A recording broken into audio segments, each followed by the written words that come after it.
Di tengah kabar duka akibat meningkatnya jumlah pasien COVID-19 yang meninggal dunia, muncul perdebatan dan kesimpang siuran terkait definisi kematian COVID-19. Hal ini rupanya bermuara dari belum adanya kesepakatan bersama antara pemerintah dan organisasi medis terkait aturan baku soal definisi kematian akibat COVID-19. Dan berikut laporan tim Delik RCTI.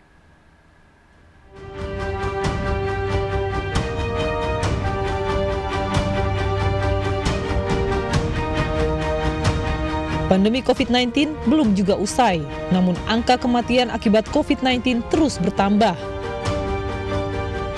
Bahkan sejumlah pemakaman umum kehabisan lahan untuk memakamkan jenazah pasien COVID-19. Di tengah kabar duka akibat meningkatnya jumlah pasien COVID-19 yang meninggal dunia, muncul perdebatan terkait definisi kematian pasien COVID-19. Hal ini akibat adanya data kematian COVID-19 yang diduga tidak valid, di mana tak sedikit pasien meninggal yang terindikasi penyakit lain namun dimakamkan dengan protokol COVID-19. Munculnya keresahan masyarakat tentang hal ini, Kepala Staf Presiden Muldoko mengimbau agar pihak-pihak terkait tidak selalu mengaitkan kematian pasien dengan COVID-19 sebagai penyebabnya. Selain data yang diragukan, adanya isu tentang dugaan rumah sakit yang sengaja memberikan status positif COVID-19 kepada pasien meninggal dunia dinilai kian meresahkan masyarakat. Jangan semua kematian itu selalu dikatakan COVID, ya, karena COVID. Gitu. Jangan orang kena COVID di perjalanan, kecelakaan, tapi definisinya mati karena COVID. Nah ini kita perlu meluruskan ini agar jangan nanti definisi itu disalahartikan, akhirnya bisa menguntungkan pihak-pihak yang ingin mencari keuntungan dari sebuah definisi itu.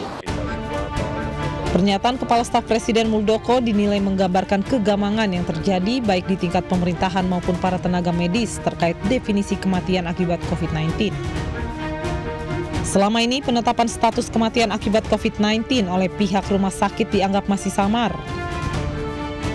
Seringnya muncul tudingan terjadi pemaksaan status COVID-19 pada pasien meninggal maupun perawatan dinilai sebagai akibat belum adanya kesepakatan bersama antar para pihak tentang definisi kematian karena COVID-19. Secara umum ini menunjukkan bahwa Pak Muldoko itu khususnya adalah, tentu saja dia adalah juru bicara presiden, artinya ini sudah di tingkat paling tinggi. Bu Hovifah adalah gubernur. Artinya kalau pada level pemimpin tertinggi seperti itu saja masih gamang soal pengertian kematian ini tadi, pun ini sebenarnya gamang juga di tingkat bawah-bawahnya, termasuk organisasi profesi dokter segala macam itu. Tentang pernyataan Pak Muldoko atau Bu Hovifah tadi, memang itu pernyataan katakanlah boleh dibilang ya ada kenyataannya, dan kita semua harus memahami itu. Kalau bisa kumpul definisikan sama-sama. Sementara angka kematian akibat COVID-19 di Indonesia maupun dunia saat ini terus bertambah. Dari data yang dihimpun tim Delik, total kematian akibat COVID-19 di dunia per 2 Oktober 2020 mencapai 860.243 orang. Adapun di Indonesia, angka kematian akibat COVID-19 per 2 Oktober 2020 mencapai 7.616 orang. Tentang tudingan adanya sejumlah rumah sakit yang mengambil untung di tengah pandemi dengan memanipulasi status COVID-19 pasien, pengamat kesehatan Hermawan Saputra menilai oknum rumah sakit diduga sengaja memanfaatkan situasi untuk mendapatkan keuntungan. Selalu ada orang yang memanfaatkan kesempatan di tengah kesempitan. Tentu saja ini oknum ya, tidak benar, dan ini berkaitan dengan moral hazard. Jadi kecacatan moral yang oleh tenaga kesehatan seharusnya ini sangat tidak dibolehkan. Berkaitan dengan kode etik, kode profesi, dan ini bisa berkonsekuensi hukum atau pidana. Kekisruhan seputar kematian akibat COVID-19 juga dinilai sebagai dampak kebijakan COVID-19 yang belum matang. Diketahui sejak pandemi muncul di Indonesia, kebijakan penanganan COVID-19 di Indonesia sempat mengalami perubahan. Kita bagi dua. Fase sebelum 15 Agustus itu peraturan menteri menyebutkan ada istilah yang namanya ODP, ya, kemudian PDP. PDP saja misalnya. Jadi semua orang dulu yang masuk ke rumah sakit itu, yang mau berobat itu statusnya jadi PDP. Ya, dari screening dengan COVID. Nah, tapi setelah 15 Agustus peraturan menteri itu menyebutkan bahwa yang boleh di screening atau yang akan di screening hanya yang suspek.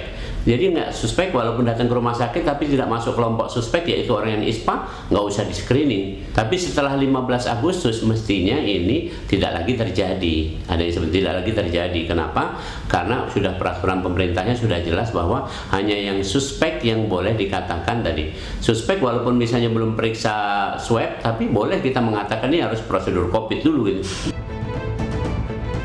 Selama belum ada kesamaan persepsi antara pemerintah dan organisasi profesi kesehatan tentang rumusan pasti kematian akibat COVID-19, maka akan selalu muncul kekisruhan dan kebingungan di kalangan masyarakat. Terlebih, kesimpang siuran tentang kematian karena COVID-19 telah banyak merugikan masyarakat. Sebab vonis meninggal akibat COVID-19 masih perlu pembuktian secara ilmiah. Kematian tidak ada yang langsung bisa dibuktikan karena COVID. Ini juga sulit. Bagaimana orang menentukan ini nanti, oh ini mati COVID, ini bukan, dan segala macam. Maka saya sering dari awal, sejak pandemi COVID, saya mengatakan, saya sampaikan di mana-mana bahwa itu mestinya ditulisnya begini, meninggal dengan COVID positif. Kata-kata dengan, bukan dengan meninggal karena COVID. Pandemi COVID-19 tidak hanya menimbulkan kontroversi seputar kematian, namun juga diduga menjadi ajang bisnis oknum kesehatan.